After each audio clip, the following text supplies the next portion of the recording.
جرى في ظروف جيده رغم ما عدا بعد رشق بالحجاره لا، في هذه رشق المباراه. بالحجاره هذيك في كل المقابلات كاين رشق، سواء الحجاره بالقارورات او في كل المقابلات كاين. حتى انا تبعت وكنتم ما كنت تتبعوا كلكم، حتى على ارضيه الملعب اللاعبين كانوا يتسالموا بين بعضهم، يعني الروح الرياضيه كانت موجوده بين اللاعبين.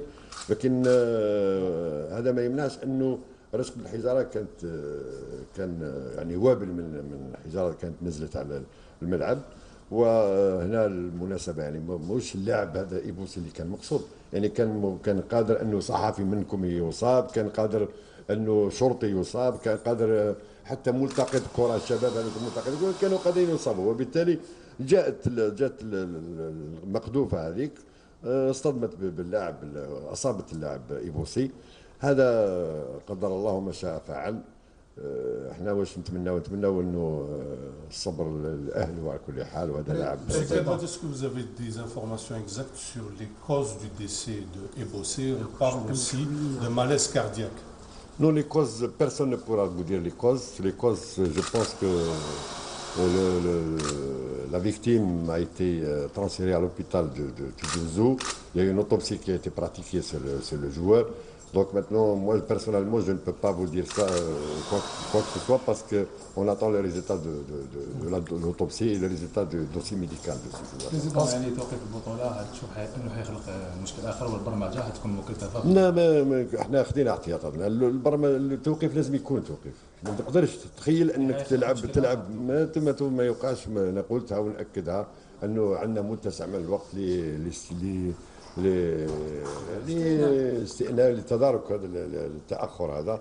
ما في حتى مشكل، يعني نقدروا نلعبوا. كاين اسابيع القادمه ان شاء الله، في الاشهر القادمه نقدروا نلعبوا 3 مقابلات في الاسبوع بصفه عاديه. يعني التوقيف حيمس اللقاءات الوديه ولا يعني كل المقابلات نعلنها بصفه رسميه. كل المقابلات كانت مقابله المفروض غدوه، مقابله مؤجله تاجلت بين وفاق سطيف والاتحاد بالعباس، تؤجل.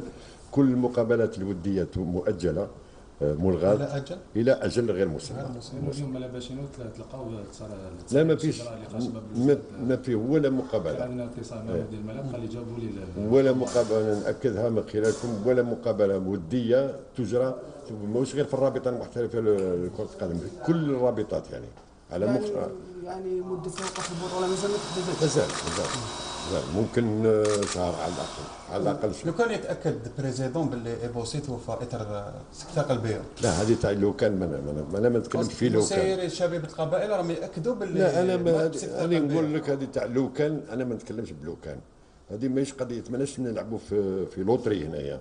فيه دلائل وفيه تشريح وفيه قرارات تقارير طبيه، وبالتالي ننتظروا تقرير الاطباء المختصين. تلقيتوا فاكس من الاتحاد الكاميروني او لا، تلقينا رساله تعزيه من طرف رئيس الاتحاد الافريقي، ونشرناها حتى في الرابطه، في موقع الاتحاد وموقع الرابطه، وين يعزي لرئيس الاتحاد الافريقي لكره القدم طبعا.